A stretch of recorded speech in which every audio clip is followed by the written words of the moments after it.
cuts are blood money. People will die. Let's be very clear.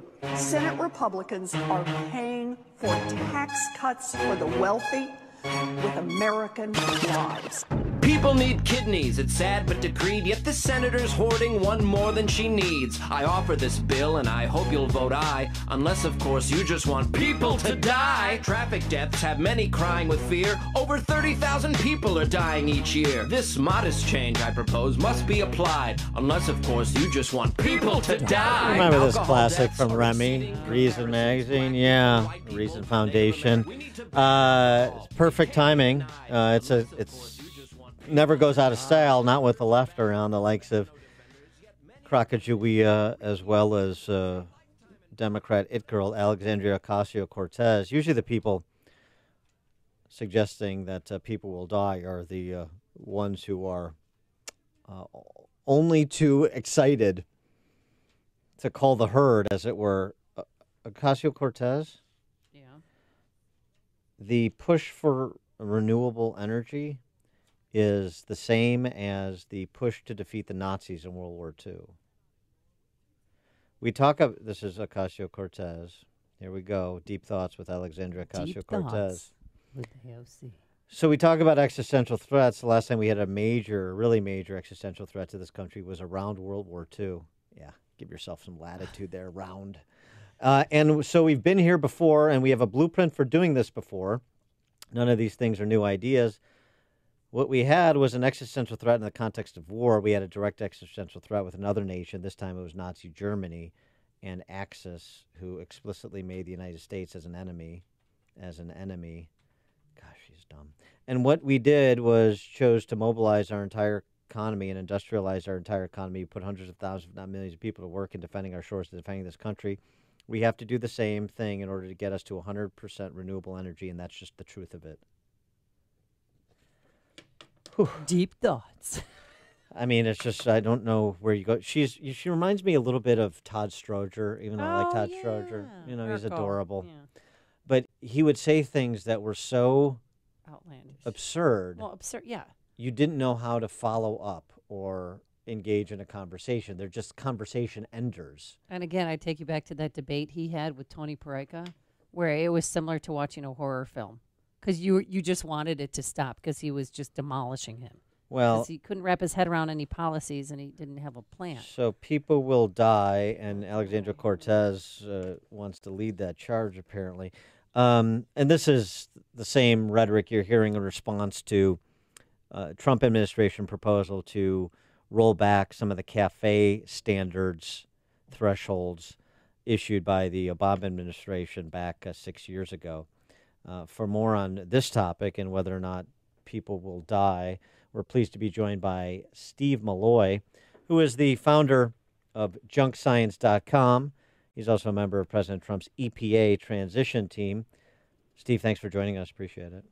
Well, good morning, Dan and Amy. So much hue and cry over this rollback in part of the corporate average fuel economy standards, CAFE standards, that regulate how many miles to the gallon cars must get to be sold in America.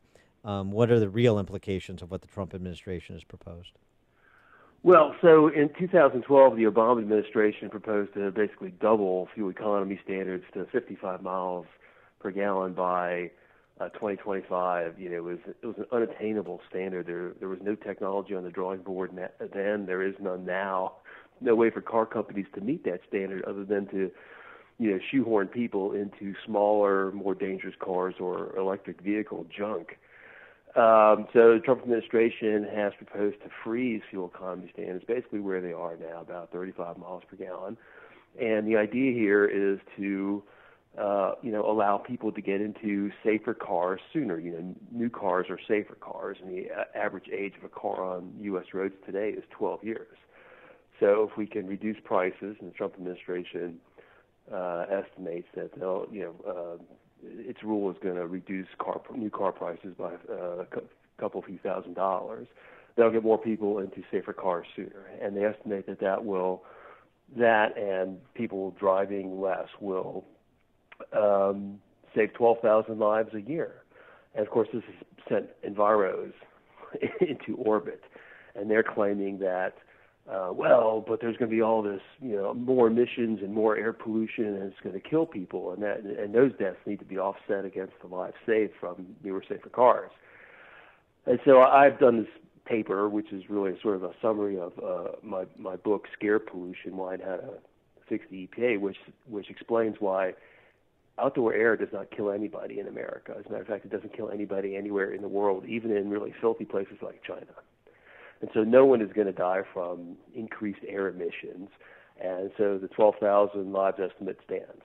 Yeah, but what about the Nazi threat? The 100%. Well, there you go. But I think we took care of them. Well, I mean, but our Nazi threat, our 21st Nazi threat, which is not getting to 100% renewable energy. Right. Well, it's kind of funny because just this morning, the Organization for Economic Cooperation and Development, OECD, came out with an estimate that CO2 emissions are actually going to double they're going to go to like 50 gigatons per year by 2060. No one is cutting emissions. No one. I mean, when the UN is coming out, this is completely contrary to what is supposed to happen under the Paris climate hoax. Under the Paris climate hoax, we're supposed to cut CO2 emissions 80% by 2050 or some nonsense like that. They're going way up. No one's cutting emissions. Renewable energy is just more expensive energy.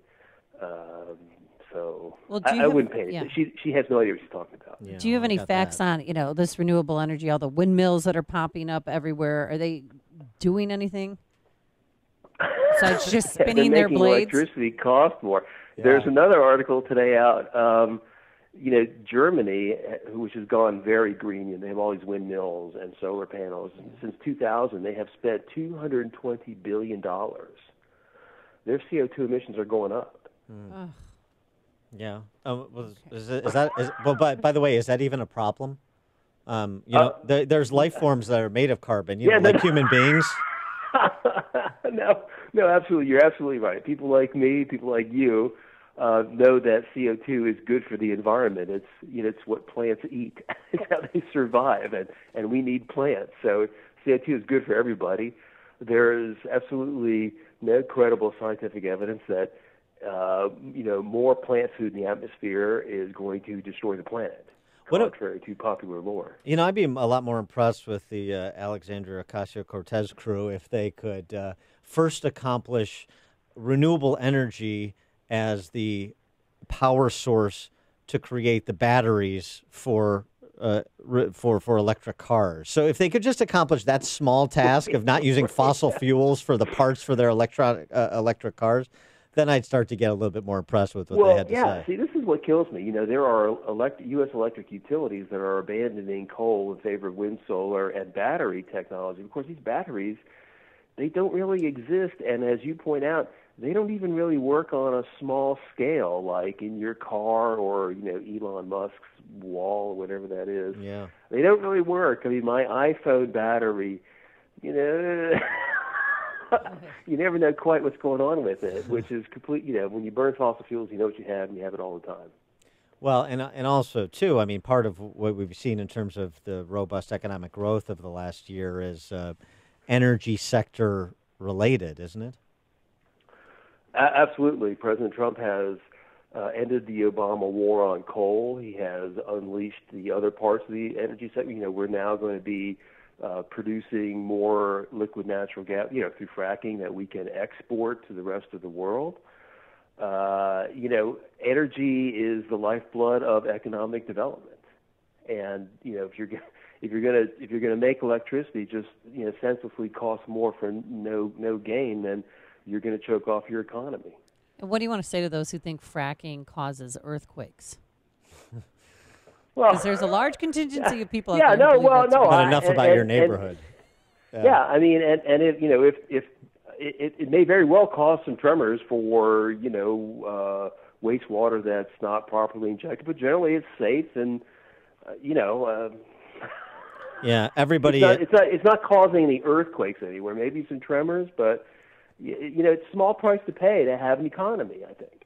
Everybody in Amy's neighborhood in the northwest side of They're or the north fracking side of everywhere. Chicago has seen Gasland, and that's their only understanding of Yeah. energy policy in this country.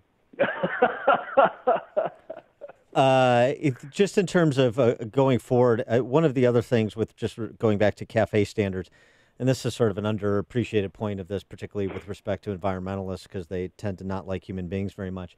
When you started to raise the cafe standards, didn't you also have the phenomenon of cars becoming lighter and thus crashes becoming more deadly? So the only way to get to higher MPG per gallon, or not the only way, but one of the ways, is to make cars lighter and less resistant to serious Well, car crashes. No, you're right, and in fact, that's the only way to make to meet the Obama fuel economy standards, to shoehorn people either into smaller, lighter cars, which are more dangerous, or electric vehicles.